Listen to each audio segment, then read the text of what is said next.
Orient bell tiles studio से आप देख रहे हैं एबीपी न्यूज। नमस्कार, गुड मॉर्निंग, बहुत स्वागत है आपका। आप देख रहे हैं एबीपी न्यूज। आपके साथ मैं हूं जिया शर्मा और सुबह के 6 बजे का वक्त हो रहा है। एबीपी रिपोर्ट की शुरुआत करेंगे एक बड़ी खबर के साथ। महाराष्ट्र में एक बस ने कई लोगों को रौंद दिया। भांडुप पश्चिम के स्टेशन रोड पर ये जो हादसा है वो हुआ है। बस ने कई लोगों को टक्कर मार दी। बताया जा रहा है कि बस को पीछे लेते समय ये टक्कर मारी है। 4 लोगों की तो मौके पर ही मौत हो गई। इस हादसे में 9 लोग गंभीर रूप से घायल बताए जा रहे हैं, जिनका अस्पताल में इलाज चल रहा है। बस ड्राइवर को हिरासत में ले लिया गया है।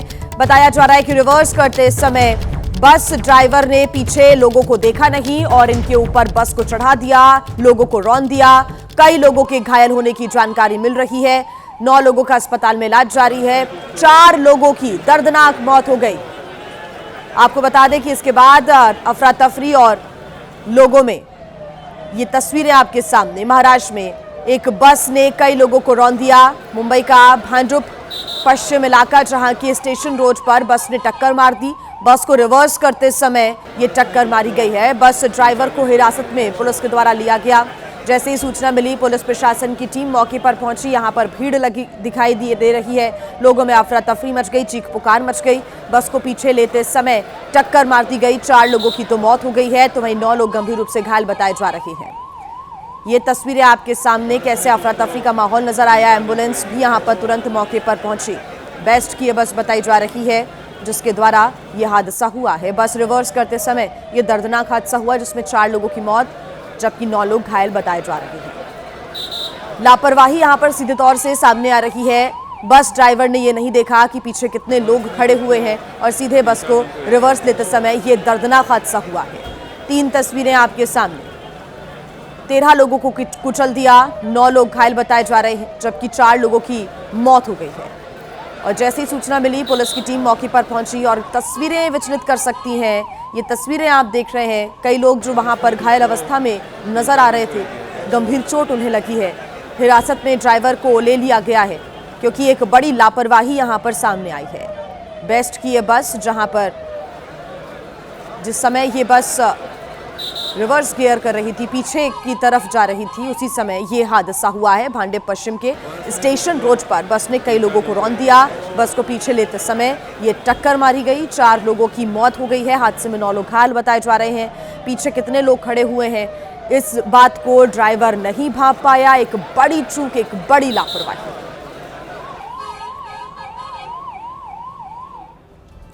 उत्तर प्रदेश के मुजफ्फरनगर में सिलेंडर फटा। सिलेंडर फटने की वजह से 3 लोगों की मौत हो गई। बड़ी खबर आपको हम बता रहे हैं। सिलेंडर में धमाके के बाद घर में भीषण आग लग जाती है।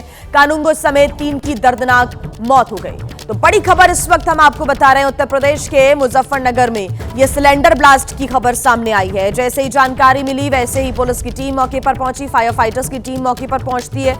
सिलेंडर में धमाके के बाद घर के अंदर भीषण आग लग गई और परिवार के मौजूदा जो लोग वहां पर मौजूद थे, उनकी दर्दनाक मौत की जानकारी है।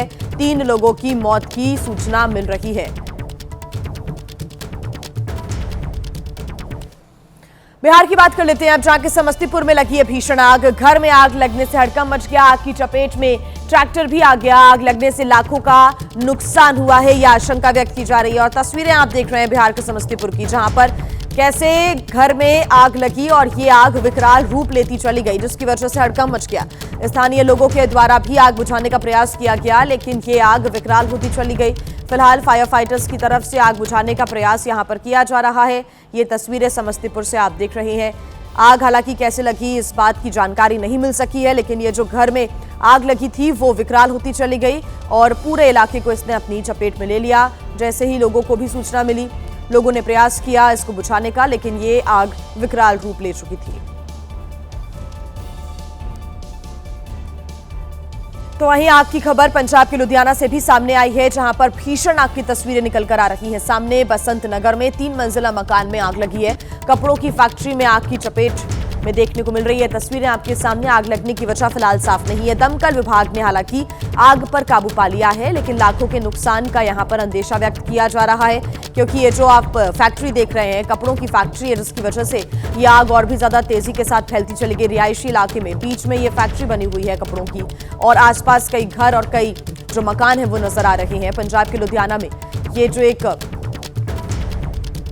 गली है उसके अंदर फैक्ट्री मौजूद थी जहां पर यह आग लगी है। फायर फाइटर्स ने हालांकि आग पर काबू पा लिया है, लेकिन बड़े नुकसान की आशंका है। और आइए बात करेंगे उत्तराखंड में त्रिपुरा के युवक की हत्या के मामले की। एंजल चकमा हत्याकांड में अब तक मुख्य आरोपी फरार बताया जा रहा है। पुलिस उसको गिरफ्तार नहीं कर सकी है। मुख्य आरोपी के ना पकड़े जाने से सवालों में है अब उत्तराखंड की पुलिस। मामले में अब तक 5 आरोपियों को ही गिरफ्तार किया जा सका है, लेकिन इसके बावजूद भी मुख्य आरोपी तक अभी तक पुलिस नहीं पहुंच सकी है। पूछताछ का दौर उन आरोपियों से जिनको गिरफ्तार किया गया है उनसे जारी है, लेकिन अभी भी मुख्य आरोपी फरार है। उत्तराखंड में त्रिपुरा के युवक की हत्या के मामले में ये एक बड़ा अपडेट मिल रहा है। एंजल चकमा हत्याकांड में अब तक मुख्य आरोपी फरार बताया जा रहा है। सीसीटीवी हत्याकांड का ये सामने आया था जिसमें कैसे एंजल चकमा की यहां पर हत्या की वारदात को अंजाम दिया गया, उसका फुटेज आप देख सकते हैं। उसके बाद से ही पुलिस को लगातार आरोपियों की तलाश है। 5 आरोपी गिरफ्तार किए जा चुके हैं, लेकिन मुख्य आरोपी अभी भी गिरफ्त से बाहर है। तो एंजल चकमा हत्याकांड में त्रिपुरा सरकार अब मुआवजा भी देगी, ये बड़ी जानकारी मिल रही है। छात्र के परिवार को 5 लाख रुपए की आर्थिक सहायता देगी त्रिपुरा की सरकार। त्रिपुरा के सीएम शाह ने दूसरी बार उत्तराखंड के सीएम पुष्कर सिंह धामी से बातचीत भी की है। त्रिपुरा के सीएम ने सीएम धामी से सख्त कार्रवाई की भी अपील की है। उत्तराखंड सरकार से अपील की जा रही है कि सख्त से सख्त कार्रवाई की जाए और साथ ही साथ जो मुख्य आरोपी है उसको भी जल्द से जल्द गिरफ्तार किया जाए। तो इस बीच एक और बड़ी जानकारी मिल रही है, एक और बड़ी खबर हम आपको बता दें। त्रिपुरा के छात्र एंजल चकमा की हत्या पर सीएम धामी ने बयान दिया है और कहा है कि बेरहमी से छात्र की हत्या दर्दनाक और बेहद दुर्भाग्यपूर्ण है। एंजल के सभी कातिलों को जल्द गिरफ्तार करेंगे। 5 आरोपी इस वक्त जेल में हैं, कोई भी नहीं बचेगा। सीएम धामी ने कहा कि पीड़ित परिवार के साथ खड़ी है उत्तराखंड सरकार। त्रिपुरा सरकार ने मुआवजे का ऐलान किया है, तो वहीं उत्तराखंड सरकार कह रही है कि किसी को भी बख्शा नहीं जाएगा। जो भी आरोपी होगा उसके खिलाफ सख्त कार्रवाई की जाएगी और पीड़ित परिवार के साथ है उत्तराखंड सरकार। एंजल चकमा के साथ हुई घटना ये बहुत पीड़ादायी घटना है। मैं कहूँगा कि बहुत दुर्भाग्यपूर्ण है। घटना में शामिल 6 में से 5 अभियुक्तों को गिरफ्तार किया जा चुका है। 6वें अभियुक्त को भी गिरफ्तार करने के लिए संपूर्ण प्रयास जारी हैं।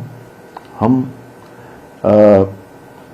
एंजल चकमा के पिताजी के भी संपर्क में हैं और साथ ही त्रिपुरा के मुख्यमंत्री आदरणीय डॉक्टर मानिक शाह जी के साथ भी मैं लगातार संपर्क में हूं। पीड़ित परिवार को हमारे द्वारा आर्थिक सहायता भी जिला प्रशासन के माध्यम से उपलब्ध कराई जा रही है। दोषियों की गिरफ्तारी के साथ ही प्रभावी पैरवी भी हम सुनिश्चित करेंगे ताकि दोषियों को कठोर से कठोर सजा दिलाई जा सके। अब देखिए, सीएम पुष्कर सिंह धामी भले ही न्याय का भरोसा दे रहे हैं, लेकिन इन सवालों का जवाब उनके पास भी नहीं है कि बाजार में जब मारपीट हो रही थी तो पुलिस आखिर कहां सोई हुई थी, कहां पर थी पुलिस। अब तक 5 आरोपियों को पुलिस ने अरेस्ट किया है। 5 में से 2 नाबालिग हैं जिन्हें बाल सुधार गृह भेजा गया है। ऐसे में 6ठे आरोपी की तलाश के लिए एसआईटी का गठन भी कर दिया गया है। साथ ही बताया जा रहा है कि 6ठा आरोपी नेपाल का रहने वाला है और घटना के बाद उसके नेपाल भागने की आशंका भी जताई जा रही है। 6 में से 5 आरोपियों को गिरफ्तार किया जा चुका है, लेकिन अभी भी मुख्य आरोपी गिरफ्त से बाहर है और ये जानकारी मिल रही है कि जो 6वां आरोपी है, मुख्य आरोपी है, वो नेपाल भाग सकता है। ये भी जानकारी मिल रही है। किले में बहुत ही दुखद घटना हुआ। हम बहुत दुखी हैं इससे। और सीएम धामी ने मृतक छात्र के पिता से बताया कि इस मामले में 5 आरोपियों को गिरफ्तार कर लिया गया है। 6ठे को पकड़ने की कोशिश जारी है। एक कोई नेपाल का था, शायद वो नेपाल भागा हुआ है, कहाँ है, तो उसके ऊपर इनाम यहाँ घोषित हमने कर दिया है। सीएम धामी ने दुख जताते हुए ये भी कहा, थोड़ा सा हिम्मत करिए और क्या कहें, बहुत आपके लिए, एक पिता के लिए इससे ज्यादा कष्ट और क्या हो सकता है ना। सीएम धामी ने एंजल के पिता को बताया कि इस मामले को लेकर गृह मंत्री अमित शाह से भी बात हुई। पूरी सरकार परिवार के साथ खड़ी है। इस पर एंजल के पिता ने पूर्वोत्तर के छात्रों की सुरक्षा की गारंटी मांगी। मेरा एक ही विनती है सर। हाँ बताइए। उधर और भी बच्ची है सर नॉलेज का। नहीं किसी का साथ ना हो। नहीं तरुण जी, ऐसा यहाँ पर कोई भी माहौल नहीं है और हम लोग इस पर जो है खुद भी, यहाँ पर मैं खुद भी देखूंगा। अब देखिए, दरअसल इस मामले में उत्तराखंड पुलिस पर शुरू से ही हीला हवाली के आरोप लग रहे हैं और घटना को 20 दिन से ज्यादा का वक्त हो गया है, लेकिन इसके बावजूद भी जो मुख्य आरोपी है फरार है। इसको लेकर देश भर में आक्रोश भी है। शहर शहर इंसाफ के लिए कैंडल मार्च भी निकाला जा रहा है और दोषियों को कड़ी सजा देने की मांग भी की जा रही है। 9 दिसंबर को हमला होता है, 26 दिसंबर को एंजल की मौत हो गई। 5 आरोपियों को गिरफ्तार अब तक किया जा चुका है, लेकिन अभी भी मुख्य आरोपी फरार बताया जा रहा है। आशंका है कि वो नेपाल भाग गया है, हालांकि उसके ऊपर इनाम की भी घोषणा कर दी गई है। तो वहीं इस हत्याकांड के बाद देश भर में आक्रोश है। अपील यही की जा रही है कि एंजल चकमा को न्याय मिलना चाहिए, उनके परिजनों को न्याय मिलना चाहिए। कड़ी सजा की भी मांग को लेकर लोगों ने सड़कों पर प्रदर्शन किया।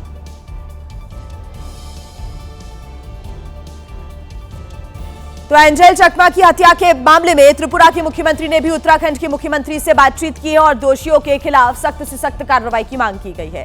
असम के मुख्यमंत्री भी इस हत्याकांड को लेकर चिंतित नजर आए और नॉर्थ ईस्ट के नेता भी काफी आक्रोशित नजर आ रहे हैं। क्योंकि आरोप है कि 5 बदमाशों ने नस्लीय टिप्पणी करते हुए हमला किया था। उन लोग हम लोग को मेरे को थोड़ा पोक कर रहा था, ये चिंकी उनकी मेरे को थोड़ा सा रेसिज्म कर रहा था। तो विरोध करने पर बदमाशों ने सबसे पहले एंजल के छोटे भाई को पीटा। फिर भैया आया मेरे को बचाने के लिए आया, फिर भैया को मेरे को कड़ा से मारा, भैया लगा उससे, फिर भैया को उन लोगों ने चाकू मार दिया। एंजल के छोटे भाई को बदमाशों ने सिर पे मारा। एंजल चकमा ने खुद को भारतीय बताया, फिर भी बदमाश नहीं माने। कर्नाटका बोलिए, केरला बोलिए, बहुत सारी जगह में हो रहा है, दिल्ली में बोलिए, अत्याचार हो रहा है। एंजल चकमा की हत्या से पूर्वोत्तर में नाराजगी इतनी बढ़ गई कि वहां के नेता ने केंद्र सरकार से बड़ी मांग कर दी। मैं तो डायरेक्ट सेंट्रल गवर्नमेंट को बोलना चाहता हूं, अगर देखिए आप लोग नॉर्थ ईस्ट के लोगों को आप लोग मान सम्मान नहीं दे सकते, नॉर्थ ईस्ट के लोगों को आप लोग प्यार नहीं दे सकते, नॉर्थ ईस्ट के लोगों के लिए आप लोग टेक केयर नहीं कर सकते, तो हम लोग को अलग ही देश दे दीजिए, हम लोग अपना टेक केयर हम लोग खुद ही कर लेंगे। अब देखिए, एंजल चकमा की मौत को लेकर सवाल खड़े हो रहे हैं कि आखिर छात्र पर हमले मामले में ढिलाई आखिर क्यों बरती गई। 9 दिसंबर की घटना के बाद पुलिस ने कार्रवाई में आखिर देरी क्यों की। बाजार में जब मारपीट हो रही थी तो पुलिस आखिर कहां सोई हुई थी। घटना के बाद पुलिस ने तुरंत मामला आखिर दर्ज क्यों नहीं किया। सवाल यह भी कि केस दर्ज होने के बाद आरोपियों की गिरफ्तारी में इतनी देरी क्यों हो गई। 26 दिसंबर को एंजल की मौत के बाद भी मुख्य आरोपी अब तक गिरफ्तार क्यों नहीं किया जा सका है। परिवार ने नस्लीय हमला बताया तो पुलिस ने आपसी झगड़ा आखिर क्यों बताया है। सवाल यह भी उठ रहा है कि परिवार का जो सवाल है कि पोस्टमार्टम के बाद आखिर छुट्टी पर डॉक्टर्स क्यों चले गए। तो ये तमाम सवाल हैं जो कि अब सामने आ रही हैं, क्योंकि एंजल चकमा की हत्या के बाद से लगातार पुलिस पर यह आरोप परिवार ने भी लगाया है कि पुलिस ने यह मामला बहुत हीला हवाली में लेकर इसमें ढिलाई बरती गई है और उसको लेकर गंभीरता पुलिस की तरफ से नहीं दिखाई गई। ये परिवार ने आरोप लगाए हैं। केस दर्ज करने के बावजूद भी अब तक मुख्य आरोपी क्यों फरार बताया जा रहा है, उसकी गिरफ्तारी अब तक क्यों नहीं हो सकी। और आइए अब खबरों में आगे बढ़ते हैं और अब बात करेंगे मौसम की। उत्तर भारत में कोहरा और कड़ाके की ठंड लगातार जारी है। दिल्ली एनसीआर में कोहरे और ठंड के साथ साथ प्रदूषण की भी मार दिल्ली एनसीआर के लोग झेल रहे हैं। दिल्ली में मौसम विभाग ने येलो अलर्ट आज के लिए जारी कर दिया है। नए साल पर दिल्ली में बारिश भी हो सकती है। मौसम विभाग के द्वारा यह संभावना व्यक्त की गई है कि नए साल के मौके पर बारिश भी दिल्ली में हल्की बारिश हो सकती है। ये जानकारी मिल रही है, ये संभावना है। प्रदूषण का कहर क्योंकि अभी भी जारी है। कई इलाकों में AQI 400 के पार ही दर्ज किया गया है। दिल्ली में अभी भी हवा की जो गुणवत्ता है बेहद खराब स्तर पर दर्ज की जा रही है और दूसरी तरफ कोहरा और कड़ाके की ठंड तो लगातार लोगों की मुश्किलें बढ़ा ही रही है। तो ये जो ट्रिपल अटैक है वो दिल्ली एनसीआर पर पड़ रहा है। दिल्ली एनसीआर में कोहरे और ठंड के साथ साथ प्रदूषण की भी मार झेल रही हैं लोग। विजिबिलिटी कम होने की वजह से लगातार हादसों का खतरा भी बढ़ गया है। खासतौर से अगर उत्तर भारत के अलग अलग शहरों की बात करें, अलग अलग राज्यों की बात करें, तो यहां पर कोहरे की वजह से हादसों की संख्या भी बढ़ी है। दिल्ली एनसीआर के लोगों को इस वक्त ठंड, प्रदूषण और कोहरे की तिहरी मार झेलने को मिल रही है और कोहरे का आलम यह है कि कोहरे ने सड़कों पर निकलने वाली जो गाड़ियां हैं के साथ साथ ट्रेन और हवाई जहाज के पहियों पर भी ब्रेक लगा दी है। मौसम विभाग ने कोहरे को लेकर के कल दिल्ली में येलो अलर्ट जो है वो जारी किया है। इस वक्त हम इंडिया गेट पर मौजूद हैं और कोहरे की चादर में इस वक्त जो दिल्ली का आसमान है वो लिपटा हुआ है। और आपको बता दें कि हालांकि मौसम विभाग ने दिल्ली वासियों को एक खुशखबरी के संकेत जो है वो ज़रूर दिए हैं कि दिल्ली, नोएडा से लेकर के गाजियाबाद तक जो नए साल का स्वागत है वो हल्की फुल्की बारिश से हो सकता है, जिसकी वजह से ठंड और प्रदूषण दोनों में कमी आने का अनुमान जो है वो रहेगा। मौसम विभाग का पूर्वानुमान है कि 1 जनवरी को दिल्ली एनसीआर में बादल जो है वो छाए रहेंगे और साथ ही हल्की बारिश बारिश का भी आसार है। अधिकतम तापमान इस दिन 1 जनवरी को 21 डिग्री सेल्सियस तक अधिकतम रहेगा और न्यूनतम जो है वो 10 डिग्री सेल्सियस तक भी जो है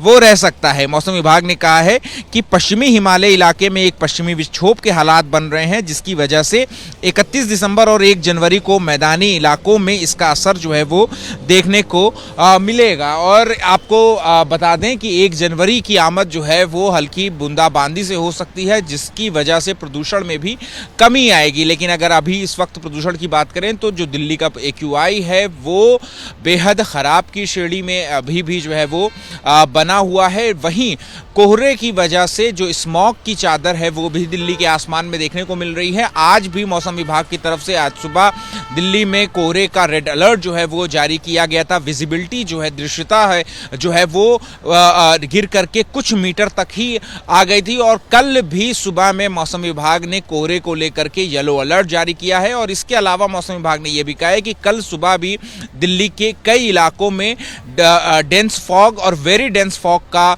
जो पूर्वानुमान है वो मौसम विभाग की ओर से दिया गया है। बड़ी खबर आपको बता दें, मिशन बंगाल में जुटे हुए हैं केंद्रीय गृह मंत्री अमित शाह। आज अमित शाह के पश्चिम बंगाल दौरे का दूसरा दिन है और आज बीजेपी सांसदों और विधायकों के साथ अमित शाह की अहम बैठक होनी है। संघ के पदाधिकारियों के साथ भी अमित शाह महामंथन करेंगे, बैठक करेंगे। कल बीजेपी दफ्तर में पार्टी नेताओं के साथ की थी 2 घंटे तक बैठक। पश्चिम बंगाल में जल्द ही विधानसभा के चुनाव होने हैं और उसके पहले मिशन बंगाल में जुटे हुए हैं गृह मंत्री अमित शाह। आज दूसरा दिन है बंगाल दौरे का और आज बीजेपी सांसदों और विधायकों के साथ अमित शाह की बैठक होनी है। सांसदों और बीजेपी के विधायकों के साथ रणनीति बनेगी आगामी विधानसभा चुनावों को लेकर। साथ ही संघ के पदाधिकारियों के साथ भी अमित शाह करेंगे महामंथन। कल बीजेपी दफ्तर में पार्टी नेताओं के साथ उन्होंने 2 घंटे तक बैठक की थी। चुनाव में किस प्रकार से मुद्दों को उठाना है और साथ ही साथ क्या रणनीति के साथ आगे बढ़ना है, इस पर मंथन किया जा रहा है। एक और बड़ी खबर आपको बता दें, बीजेपी कार्यकारी अध्यक्ष नितिन नबीन से जुड़ी ये बड़ी जानकारी। दिल्ली के सुनहरी बाग में मिल सकता है सरकारी बंगला उन्हें, ये सूत्रों के हवाले से जानकारी मिल रही है। जानकारी ये भी कि दिल्ली में सुनहरी बाग स्थित सरकारी बंगला नंबर 9 मिलने की संभावना है। अगले महीने सरकारी पते पर शिफ्ट हो सकते हैं नितिन नबीन। और बताया जा रहा है कि दिल्ली में सुनहरी बाग स्थित सरकारी बंगला नंबर 9 नितिन नबीन को अलॉट हो सकता है। ये बड़ी जानकारी सूत्रों के हवाले से मिल रही है। नए कार्यकारी अध्यक्ष बनाए गए हैं नितिन नबीन।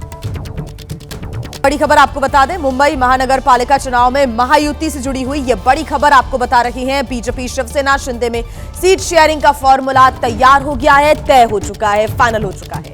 137 सीटों पर बीजेपी चुनाव लड़ेगी तो वहीं 90 सीटों पर शिवसेना शिंदे गुट चुनाव लड़ने जा रही है। तो बड़ी खबर इस वक्त हम आपको बता रही है। हालांकि लगातार बैठकों और मंथनों का दौर चल रहा था और अब ये जो फाइनल आंकड़ा है वो निकलकर सामने आ चुका है। बीजेपी 137 तो शिवसेना शिंदे गुट 90 सीटों पर चुनाव लड़ेंगे।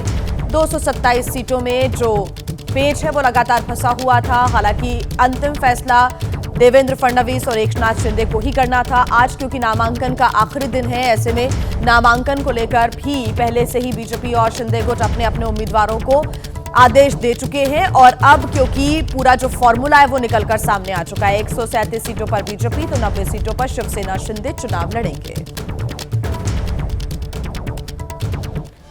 और आइए अब बात करेंगे उत्तर प्रदेश के रामपुर की, जहां से सड़क हादसे का एक ऐसा वीडियो सामने आया है जिसे देखकर कलेजा सिहर जाएगा। इस भीषण हादसे में एक शख्स की जान चली गई।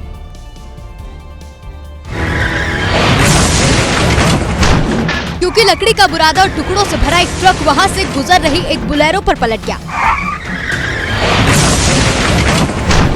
हादसे के बाद ट्रक में भरा बुरादा और टुकड़े चारों तरफ बिखर गए, जबकि ट्रक के नीचे दबने से बुलेरो पूरी तरह पिचक गई। यह हादसा तब हुआ जब बुलेरो के ड्राइवर ने दूसरी तरफ जाने के लिए अपनी गाड़ी को मोड़ा।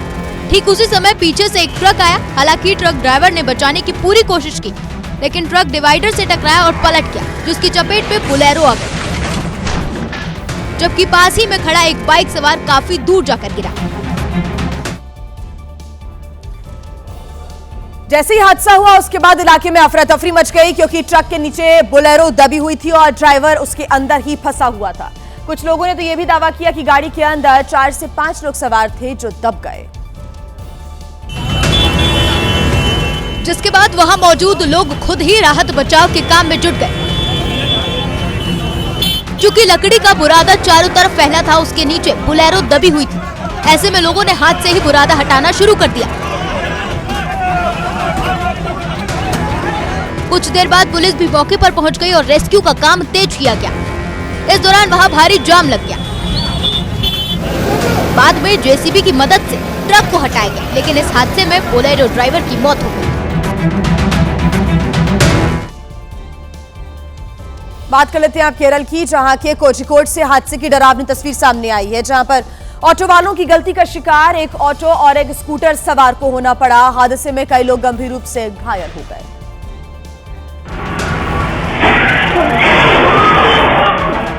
हादसे की खतरनाक तस्वीरें आपके सामने हैं। एक ऑटो चालक की गलती ने कई लोगों को सड़क से सीधे अस्पताल पहुंचा दिया। इन तस्वीरों को जरा ध्यान से देखिए। ड्राइवर ने पीछे से आ रही गाड़ियों को देखे बगैर अपना ऑटो स्टार्ट किया और फिर चल दिया। पीछे से तेज रफ्तार आए ऑटो चालक के पास ब्रेक लगाने का वक्त ही नहीं था। उसने उसी रफ्तार से ऑटो को ओवरटेक करने की कोशिश की, लेकिन ऐसा हो नहीं पाया। दोनों ऑटो में टक्कर हुई और पीछे से आया ऑटो पलट गया।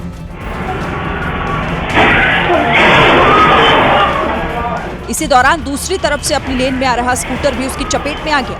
ऑटो स्कूटर के ठीक सामने जाकर गिरा। सड़क पर चीख पुकार मच गई। लोग मदद के लिए भागे और घायलों को अस्पताल पहुंचाया गया। तो वहीं उत्तर प्रदेश के वाराणसी में उस वक्त बड़ा हंगामा खड़ा हो गया जब एक फॉर्च्यूनर कार करीब 700 मीटर तक एक बाइक को घसीटती चली गई। पुलिस ने मौके पर पहुंचकर किसी तरह से मामले को समझाया और सुलझाया। भले ही फॉर्च्यूनर भी आगे से टूट गई, लेकिन कार सवार ने बाइक को घसीटना नहीं छोड़ा। बनारस के सबसे व्यस्त चौराहे अर्दली बाजार में लोगों के सामने कार सवार का तांडव यूं ही चलता रहा। बताया जा रहा है कि ये कार पड़ोसी जिले चंदौली के किसी ब्लॉक प्रमुख की है। मौके पर भीड़ लग गई, बवाल मच गया, जाम लग गया। लोगों ने भी कार का हाल बिगाड़ने की पूरी कोशिश की। सूचना पर पुलिस पहुंची और आक्रोशित लोगों को समझाने की कोशिश शुरू हुई। किसी का लड़का हो, चाहे वो किसी नेता का हो, पुलिस वाले का हो, कार्रवाई हो। परेशान जब तक कार्रवाई नहीं होगी तो पहले हटोगे तभी तो कार्रवाई होगी। पुलिस के समझाने पर जाम खुला, जिसके बाद बाजार ने राहत की सांस ली। जानकारी के मुताबिक फॉर्च्यूनर कार सवार और बाइक सवार की बाद में सुलह भी हो गई। और देखिए, इस वक्त दुनिया भर में नए साल के जश्न की जो तैयारियां हैं वो चल रही हैं, लेकिन ऑल इंडिया मुस्लिम जमात के अध्यक्ष मौलाना शहाबुद्दीन बरेलवी ने एक फतवा जारी कर दिया है और कहा है कि नए साल का जश्न मनाना हराम है।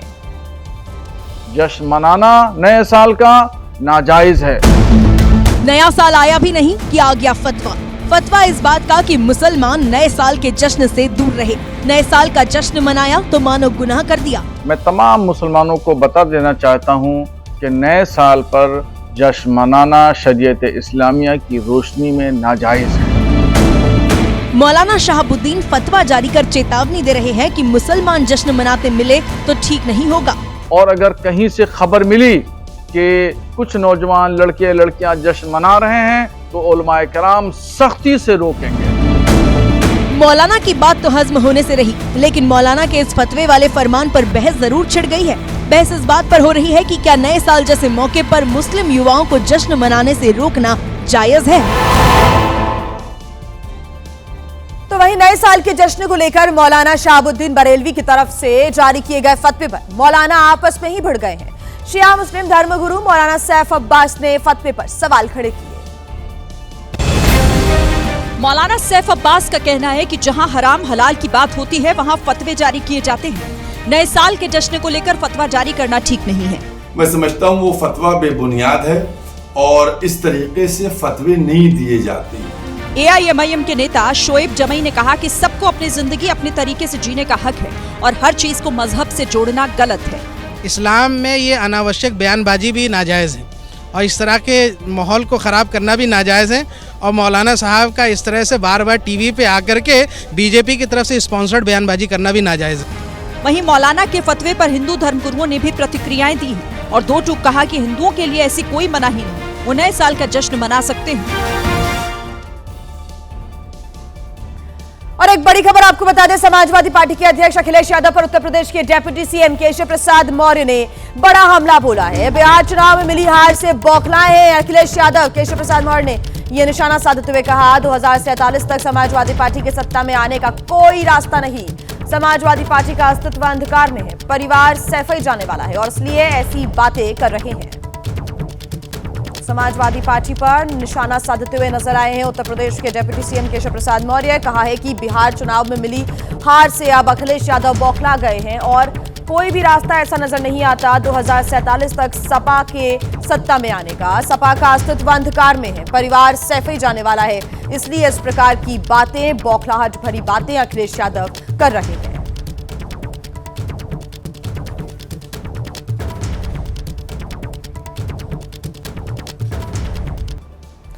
और आइए अब खबरों में आगे बढ़ते हैं। देश में पिछले कुछ महीनों में सांप्रदायिक घटनाएं बढ़ी हैं और इसी बीच गाजियाबाद की शालीमार गार्डन में हिंदुओं को तलवारें और फरसे बांटे गए हैं। हैरानी की बात यह है कि सब कुछ खुलेआम हो रहा था।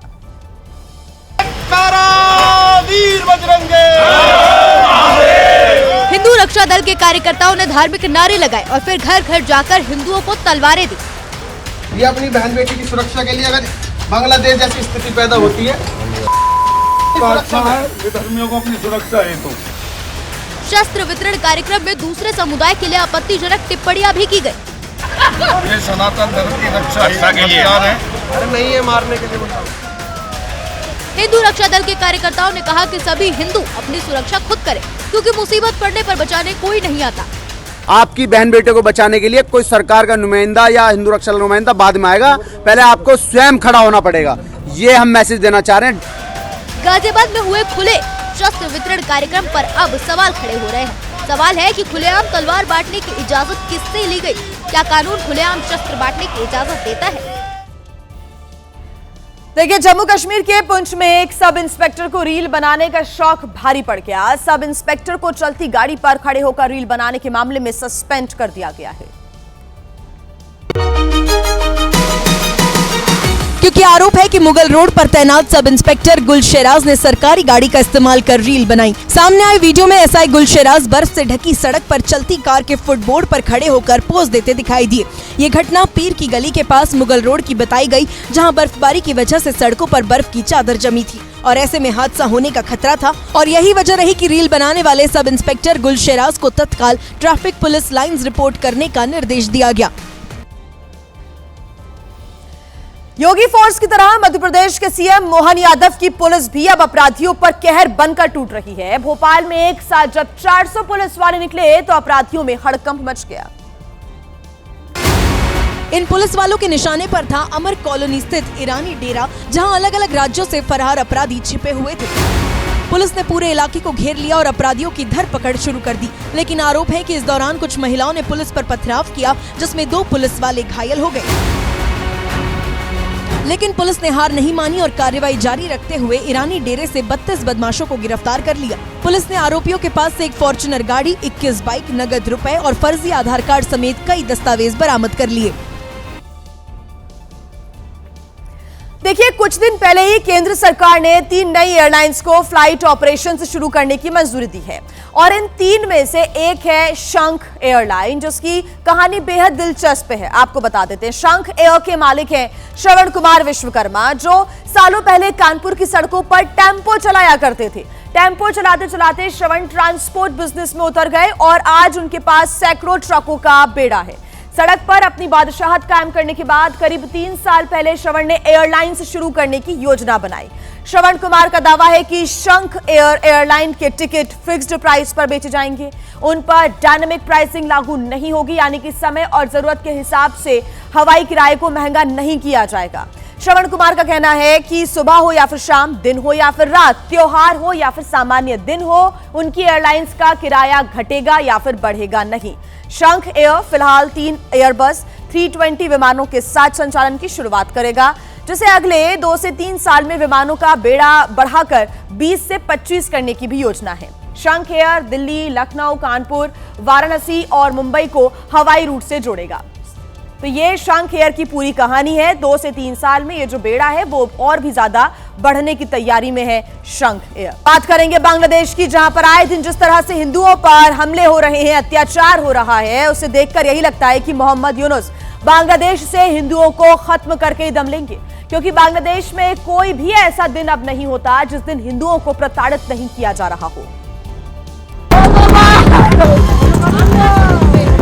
बांग्लादेश में हिंदुओं पर हमले की कट्टरपंथियों ने अब नई स्क्रिप्ट लिखी है फिरोजपुर में, जिसका सबूत है ये जलता घर। हिंदुओं से बेपनाह नफरत करने वाले कट्टरपंथियों ने 2 हिंदू परिवारों के 5 घरों को जला डाला। लेकिन कट्टरपंथियों का इरादा सिर्फ घर जलाना नहीं था। असली मकसद को जब आप सुनेंगे तो आप भी दंग रह जाएंगे, क्योंकि मुस्लिम कट्टरपंथियों की भीड़ इन घरों पर रह रहे लोगों को जिंदा जलाकर मारना चाहती थी। इसी इरादे से कट्टरपंथियों ने पलाश कांति साहा नाम के एक हिंदू व्यक्ति को घर के अंदर बंद कर दिया था और बाहर से इन घरों के दरवाजे बंद कर 5 घरों में आग लगा दी थी। ऐसी ही साजिश बीते दिनों कट्टरपंथियों ने चटगांव में भी रची थी, लेकिन सौभाग्य से दोनों जगह हिंदू परिवारों की जान बच गई। अब ऐसे में सवाल यह है कि आखिर बांग्लादेश में हिंदू कब तक प्रताड़ित होता रहेगा। बांग्लादेश से निर्वासित लेखिका तस्लीमा नसरीन ने इन हमलों के पीछे की असली वजह बताई है, दिखाते हैं। बांग्लादेश से निर्वासित लेखिका तस्लीमा नसरीन का आरोप है कि जिहादी हिंदुओं को जिंदा जला देना चाहते हैं, इसलिए वे रात के समय आग लगाते हैं ताकि घरों के अंदर पूरे परिवार के लोग सो रहे हो और यूनुस सिर्फ बांसुरी बजा रहे हैं। तस्लीमा नसरीन के बयान से साफ है कि कट्टरपंथियों को यूनुस सरकार का संरक्षण मिला हुआ है। वहीं AIMIM चीफ असदुद्दीन ओवैसी ने भी बांग्लादेश में अल्पसंख्यकों पर हो रहे हमलों पर चिंता जताई है।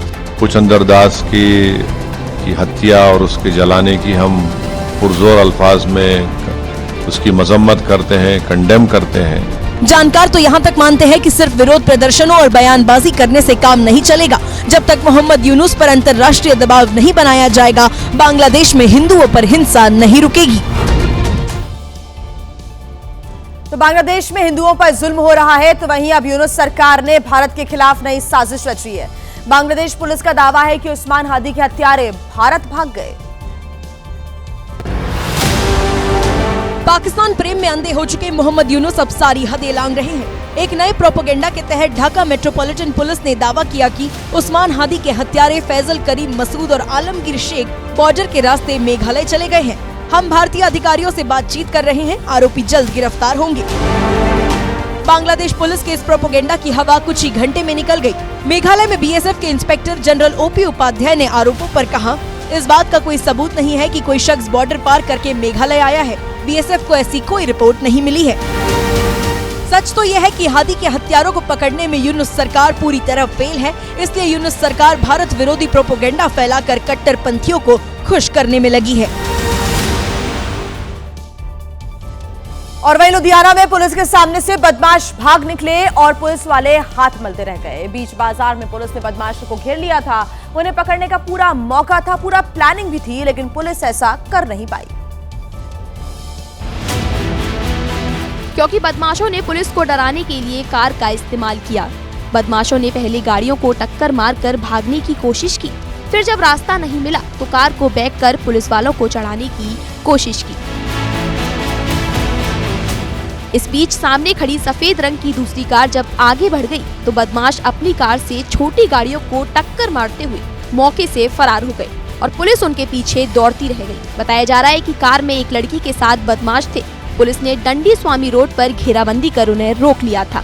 जब तक पुलिस उन्हें दबोचती, बदमाश कार को आगे पीछे करने लगे और मौका देखकर भाग निकले, लेकिन इस दौरान एक कार बुरी तरह डैमेज हो गई।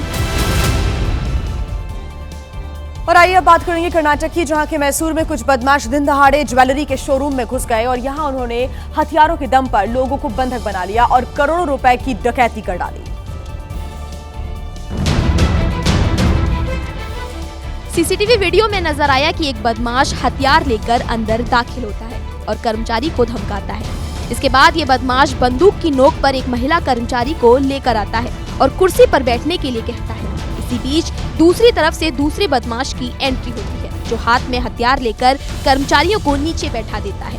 तभी एंट्री होती है तीसरे बदमाश की, जो बैग लेकर दाखिल होता है और सोने की ज्वेलरी बैग में डालने लगता है। कुछ ही देर में चौथा बदमाश भी आ जाता है और काउंटर के अंदर घुसकर ज्वेलरी इकट्ठा करने लगता है। इनका पांचवा साथी भी शोरूम में ही मौजूद था, जो कर्मचारियों को बंधक बनाकर खड़ा था। डकैती की वारदात काफी देर तक चलती रही। इसके बाद ये सारे बदमाश एक एक कर बाहर निकल गए। बताया जा रहा है कि बदमाशों ने करीब 4.5 करोड़ रुपए के सोने और हीरे के गहने लूट लिए।